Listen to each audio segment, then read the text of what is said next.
তো আজকের ঘটনা অনেক ভয়ানক হতে যাচ্ছে। যারা যারা আমার চ্যানেলটি এখনো সাবস্ক্রাইব করেননি, তাড়াতাড়ি সাবস্ক্রাইব করুন আর উপভোগ করুন ভয়ঙ্কর সব ভৌতিক এপিসোডগুলো। আমি বরাবরের মতোই বলে থাকি, ভৌতিক বা প্যারানর্মাল যে বিষয়গুলো, এগুলো কিন্তু সবার সাথে ঘটে না। যার সাথে ঘটে সেই মানুষটাই শুধু উপলব্ধি করতে পারে। তো আর বেশি কথা বাড়াবো না, চলে যাচ্ছি মূল ঘটনায়। তো আজকে রহস্যময় ভৌতিক একটি গাছের ঘটনা আপনাদের সামনে উপস্থাপন করব। ঘটনাটি একজন ভাই আমাকে মেইল করে পাঠিয়েছেন। উনি যেভাবে লিখেছেন আমি ঠিক সেইভাবেই আপনাদের কাছে উপস্থাপন করছি। আসসালামু আলাইকুম ভাইয়া, কেমন আছেন? ওয়ালাইকুম সালাম, আলহামদুলিল্লাহ ভালো আছি আপনাদের দয়ায়। অনেক অনেক খুশি হব যদি আমার ঘটনাটি আপনি সবার সাথে শেয়ার করেন। সময়টা ছিল 2003 সাল। আমার বাড়ি রাঙামাটি। আমি মধ্যবিত্ত পরিবারের সন্তান। তখন আমার বয়স ছিল 8 বছর কি 9 বছর হবে। আমরা যেই সাইডে থাকতাম ওই দিকটা গ্রাম সাইড বললেই চলে। আর গ্রাম সাইডে গাছপালা আবদ্ধ থাকে পুরোটা গ্রাম। শহরেতে কোনো গাছপালা থাকে না, তবে শহরের থেকে গ্রামে অনেক শান্তি আছে, কারণ আশেপাশে অনেক গাছগাছালি আছে, যার কারণে গরমের সময় অনেকটা শান্তি লাগে। তো আজকে একটি রহস্যময় ভৌতিক গাছের ঘটনা আপনাদের সাথে আমি বলবো। তো তখন শীতকাল ছিল, আর শীতকালে তো কুয়াশা জিনিসটা আবশ্যক একটা বিষয়, এটা তো আপনারা জানেন। শীতকালে এমনও দিন আছে যেদিন সূর্যটাও উঠে না, অন্ধকার হয়ে থাকে পুরো গ্রাম। তো আমার আব্বু একজন কাঠুরে আর আমার মা গৃহিণী। আমার আব্বু প্রতিদিনই গাছ কাটার জন্য জঙ্গলে যায় বা বনে যায়। আমি তখন ক্লাস 4র্থ শ্রেণীতে পড়ি। একদিন আমার স্কুল বন্ধ, আব্বু গাছ কাটতে বনে যাচ্ছিল। ওই মুহূর্তে তখন আমি আব্বুকে বললাম, আব্বু আজকে আমি তোমার সাথে যাব, আমি দেখব তুমি কিভাবে গাছ কাটো। তখন আমার আব্বু বলে, বাবা তুই গিয়ে কি করবি এই কুয়াশার মাঝে? শীতের কাপড় পরে খেলাধুলা করো, তোমার যাওয়ার দরকার নাই। তখন আমি জোর করি, না আমি যাবই। আম্মু পাশ থেকে বলে উঠল, যাও না নিয়ে, একদিনই তো। তখন আমার আব্বু নিতে রাজি হয়। তো আমি কি করলাম, আব্বুকে বললাম আমাকে কুড়ালটা দাও, আমি নিয়ে যাই। তখন আব্বু বলল, না বাবা এটা অনেক ওজন, তুমি নিতে পারবা না। আমি বললাম ঠিক আছে। তারপর আমরা হাঁটতে হাঁটতে বনে চলে আসলাম। তবে আমার আব্বু গাছ কাটা শুরু করলো। আমার আব্বু যেখানে গাছ কাটছে ঠিক সেই জায়গা থেকে এই 20 পা 20 পা কি 25 পা পরেই দুইটা অদ্ভুত গাছ আমি দেখতে পেলাম। অনেক ভয়ঙ্কর, প্রায় অনেক বছরের পুরনো হবে হয়তো। আমি তখন আব্বুকে বললাম, আব্বু এই গাছগুলো তুমি কাটছো না কেন? তখন আব্বু বলে উঠল, না বাবা এইগুলা কাটতে নিষেধ আছে, কেউ কাটে না এই গাছ দুইটা, ও তুমি বুঝবা না। তখন আমি হয়তো ভয় পাবো, এর জন্যই আমাকে বলেনি আব্বু।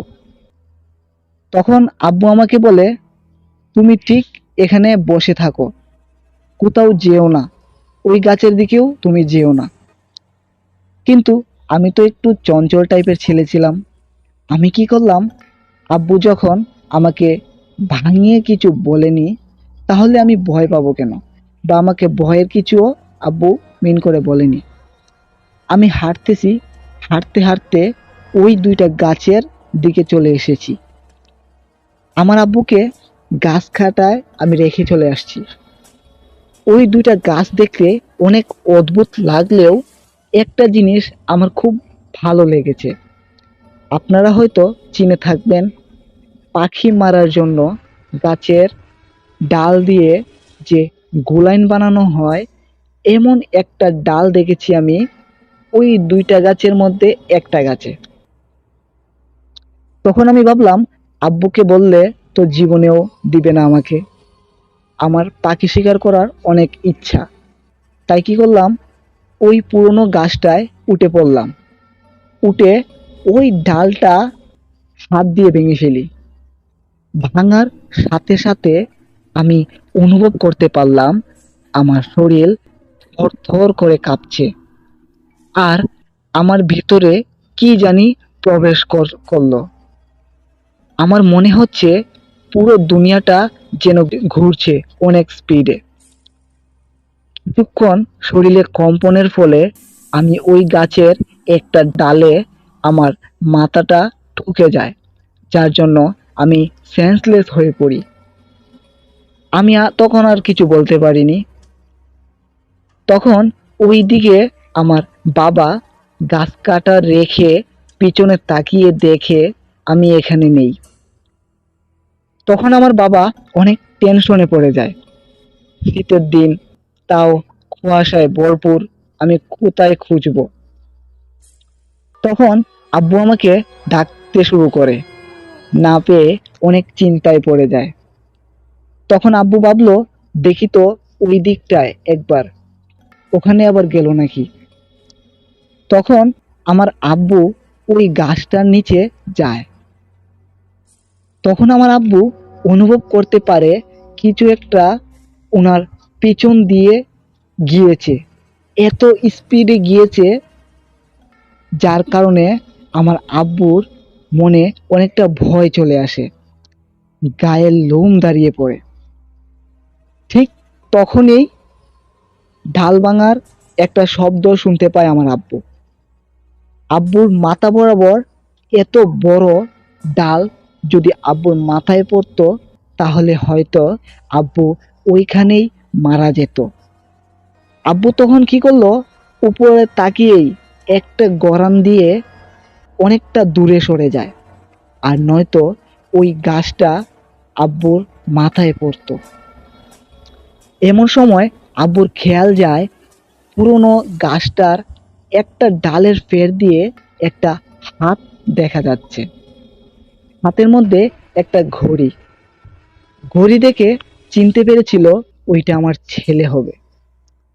গাছটা এত বড় ছিল এবং এত মোটা ছিল যে যে কেউ ওই গাছটার উপরে উঠে লুকিয়ে থাকতে পারবে। তখন আমার বাবা কি করলো, নিজের জীবনের মায়া ত্যাগ করে ওই গাছে উঠে পড়ে ছেলের জীবন বাঁচাতে। প্রতিটি বাবা মা তার ছেলে মেয়েকে অনেক ভালোবাসে, ছেলে মেয়ের জন্য নিজের জীবনের মায়াও ত্যাগ করতে পারে। তো চলে যাচ্ছি ঘটনায়। তো আব্বু আমাকে গাছ থেকে নিচে নিয়ে এলো। নিচে নামানোর পর 1 সেকেন্ড ওইখানে দেরি করেনি, বাড়িতে নিয়ে চলে আসে। বাড়িতে আসতেই আম্মু অনেক কান্নাকাটি শুরু করে। কি হয়েছে আমার ছেলের? আব্বু অনেক টেনশনে পড়ে যায়। আমার মাথা থেকে অনেকটা রক্ত বের হয়ে গিয়েছে। অনেকক্ষণ পানি দেওয়ার পর আমার সেন্স আসে। তখন আমি ঠিক স্বাভাবিক আগের মতোই ছিলাম। আব্বু আম্মু আমার স্বাভাবিক অবস্থা দেখে আর কোনো পদক্ষেপ নেয়নি। কিন্তু সেখানেই শেষ হয়নি। আমার ভিতরে ওই গাছটার অশরীরী আত্মাটা বাসা বেঁধে নিয়েছিল। তো সেদিন রাত যখন 12টা বাজে, তখন ওই গাছের অশরীরী আত্মাটা আমার ভিতরে জাগ্রত হয়ে গেল। আমি ছটফট করতে শুরু করি, চোখ আমার লাল হয়ে যায়। আমার ভিতরে থাকা অশরীরীটা রাগে কি যে করতেছে, সব প্রভাব আমার শরীরের উপর দিয়ে যাচ্ছে। ওইটা আমার ভিতরে রাগে ছটফট করতেছে আর গুনগুন করে কথা বলতেছে। আর কাচের জিনিসগুলো ভাঙচুর করছে। আমার আব্বু আম্মু ঘুম থেকে উঠে পড়েন শব্দ শুনে। তারপর আমার রুমে এসে আমাকে দেখে আমার মা সেন্সলেস হয়ে পড়ে। আমার আব্বু অনেকটা ভয় পেয়ে যায়। তাড়াতাড়ি করে আম্মুকে পানি দিয়ে জ্ঞান ফেরানো হয়। তখন আব্বু আম্মু দেখে আমার চোখগুলো লাল টকটকে হয়ে গিয়েছে, মুখটা এত ভয়ঙ্কর আকার ধারণ করে রেখেছে যে কোনো মানুষ দেখলেই সেন্সলেস হয়ে পড়বে। তখন আমার ভিতর থেকে বলতেছে, তোর বাচ্চাকে আমি মেরে ফেলবো। ওর কত বড় সাহস আমার গাছের ঢাল ভাঙে, এই বলে নিজের গায়ে নিজেই থাপড়াতে থাকে। ওর তো কিচ্ছু হচ্ছে না, শরীরের ক্ষতি হচ্ছে আমার। আমার আব্বু তখন দৌড় দিয়ে চলে যায় আমাদের মসজিদের ইমাম সাহেবের কাছে। উনি এসব জিন পেত সম্পর্কে ভালো অভিজ্ঞতা আছে ওনার। তারপর উনাকে নিয়ে আসা হয়। এসে দেখে আমার অবস্থা অনেক খারাপ। তারপর উনি তাড়াতাড়ি করে অনেক আয়াত দোয়া পড়ে ফু দেয়। তার সাথে সাথে নিজেকে মানে আমাকে মারা বন্ধ করে দিয়ে আমাদের হুজুরকে বলে উঠে, হিরে তুই এখানে কি করিস? চলে যা, চলে যা এখান থেকে, আমি ওকে মেরে এখান থেকে নিয়ে যাব। তখন আমার আম্মু আব্বু অনেক ভয় পেয়ে যায়, হয়তো আমাদের ছেলেকে হারাতে হবে সারা জীবনের মতো। তখন আমাদের হুজুর ওই অশরীরী জিনকে বশে আনে। ওই জিনটা অনেক শক্তিশালী ছিল। তারপর জিজ্ঞেস করে, তুই এখানে কি করিস? তখন ওই অশরীরী জিনটা বলল, ওর কত বড় সাহস, আমার গাছের ঢাল ভাঙলো কেন? তুই আমাকে বাধা দিস না, সরে যা। তখন হুজুর বলল, দেখ ওই ছেলেটিকে তুই ছেড়ে দে, ও না বুঝে এমনটা করেছে। এভাবে বলার পর ও এভাবে বলার পরও ওই অশরীরী অবয়বটা হুজুরের কথা অমান্য করে আমাকে নিয়ে অদৃশ্য হয়ে যায়। এই দেখে আমার আম্মু আবার সেন্সলেস হয়ে যায়। এসব দেখে সবাই অবাক হয়ে যায়। তারপর হুজুর বুঝে যায় আমাকে নিয়ে কোথায় যেতে পারে। তখন হুজুরের আরেকজন পরিচিত হুজুর আছেন, যিনি জিন বা অশরীরী প্যারানর্মাল জিনিস সম্পর্কে আরো ভালো অভিজ্ঞতা আছে ওনার। তো তিনি ওনাকে কল দিয়ে নিয়ে আসেন। তারপর সবাই চলে যায় ওই বনের গাছটার সামনে। গিয়ে দেখা যায় আমি গাছের উপরে বসে আছি আর বলছি, কিরে এখানেও চলে এসেছিস? তাহলে তো তোরা একটাও ফিরে যেতে পারবি না, এই বলে হাসি শুরু করলো, এমন ভয়ানক হাসি। তারপর দুই হুজুর বলল, তুই ছেড়ে দে ওকে, না হলে সারা জীবনের মতো তুই পস্তাবি। কিন্তু না, ওই অশরীরীটা কোনো কথাই শুনছে না। তখন হুজুররা বলল, ঠিক আছে, এখন ধ্বংস হবার জন্য প্রস্তুত হ। এই বলে দুই হুজুর এক হয়ে আয়াত পাঠ করে ফু দিতেই ওই অশরীরীটা ভেতর থেকে বেরিয়ে আসে এবং ওই অশরীরী জিনটার শরীরে আগুন লেগে যায়। তখন বলে, আমাকে ছেড়ে দাও, আমি আর কারো ক্ষতি করব না, আমি চলে যাব এই জায়গা থেকে। তখন হুজুর বলল, তোকে আগেই বলেছি চলে যাওয়ার জন্য, গেলি না, এখন মর। তারপরে আস্তে আস্তে ওই অশরীরী জিনটাও হাওয়ার সাথে মিশে যায়। তখন আমার অবস্থা অনেক খারাপ ছিল। তারপর হুজুর আমাকে ফু দেয় এবং হাতে একটা তাবিজ বেঁধে দেয় এবং ডাক্তারের ট্রিটমেন্ট নিতে বলে। কিছুদিন পর আল্লাহর রহমতে আমি সুস্থ হই এই ছিল আমার জীবনে ঘটে যাওয়া একটি ভৌতিক ঘটনা। লেখায় অনেক ভুল ত্রুটি হতে পারে, সবাই ক্ষমার দৃষ্টিতে দেখবেন। প্রিয় লিসেনার্স, প্রথম ঘটনাটি কেমন লেগেছে? ভালো লেগে থাকলে লাইক করেন, কমেন্ট করেন এবং শেয়ার করেন। আর এরকম নিত্য নতুন ভৌতিক এপিসোড পেতে চাইলে আমার চ্যানেলটি সাবস্ক্রাইব করে পাশে থাকুন। আর বেশি কথা বাড়াবো না, চলে যাচ্ছি দ্বিতীয় ঘটনায়। ঘটনাটি আমাকে মেল করে পাঠিয়েছেন একজন আপু। উনি যেভাবে বলেছেন আমি ঠিক সেইভাবেই আপনাদের সামনে উপস্থাপন করছি। আমার নাম নীলা, আমি বিবাহিত। ঘটনাটি একটি আয়নাকে কেন্দ্র করে। আমার বিয়ে হয় 1995 সালে। আমার অল্প বয়সে বিয়ে হয়, এই 14 কি 15 বছর বয়সে। তো আমি অনেকটা সাজুগুজু করতে অনেক পছন্দ করতাম।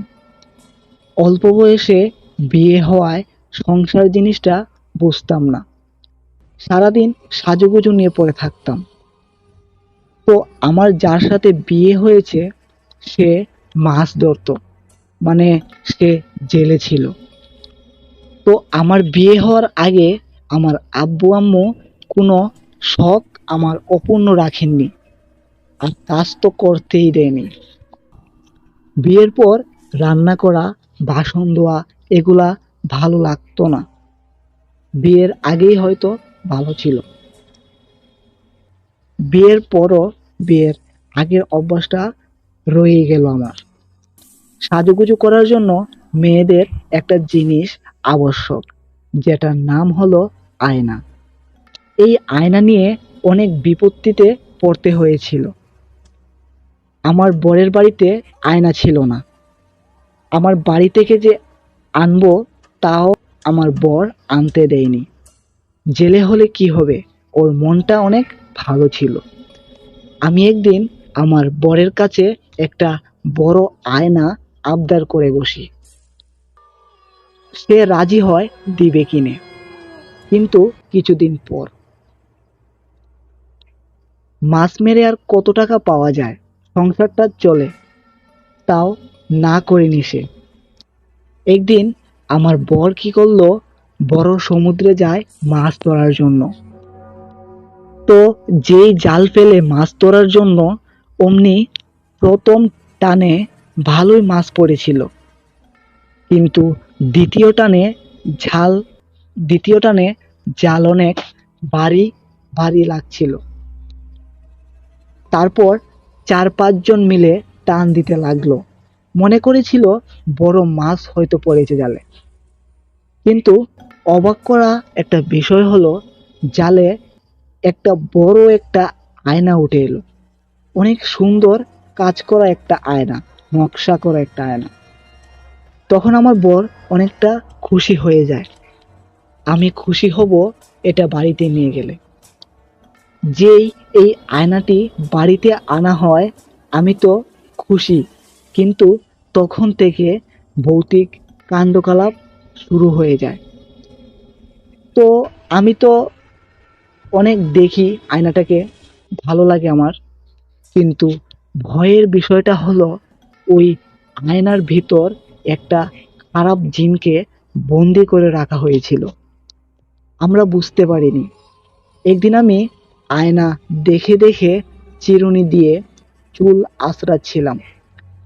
তখন হঠাৎ আমি দেখতে পেলাম আয়নার মধ্যে কে যেন দাঁড়িয়ে আছে, আমার মতো, ঠিক আমার মতো।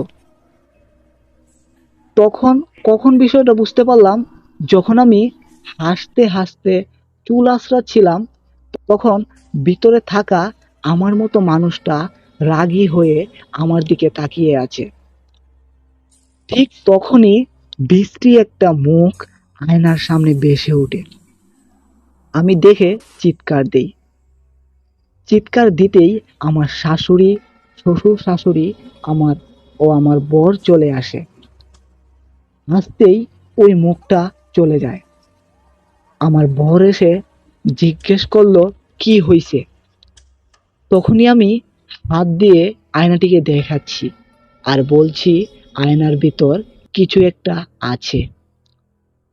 তখন আমার বর বলল, আরে এখানে তো কিছুই নেই, তুমি শুধু শুধু টেনশন করতেছো।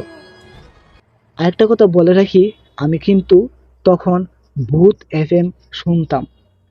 আমার বর মনে করেছিল আমি যখন ভূত এফএম শুনি তাহলে এরকম কিছু একটা আমার মাথায় এসে পড়ে গিয়েছিল। সেদিন ভেবেছি হয়তো ভুল কিছু দেখেছি আমি, এই বলে বাদ দিয়ে দিই এই বিষয়টা। ওই দিন আর তেমন কিছু হয়নি। ঠিক পরের দিন আবার আমি কি করছিলাম, আয়নাটা ভিজা কাপড় দিয়ে মুছতেছি। হঠাৎ ওই ভয়ঙ্কর মুখটা আবার ভেসে ওঠে আয়নায়। আমি আবার চিৎকার দেই।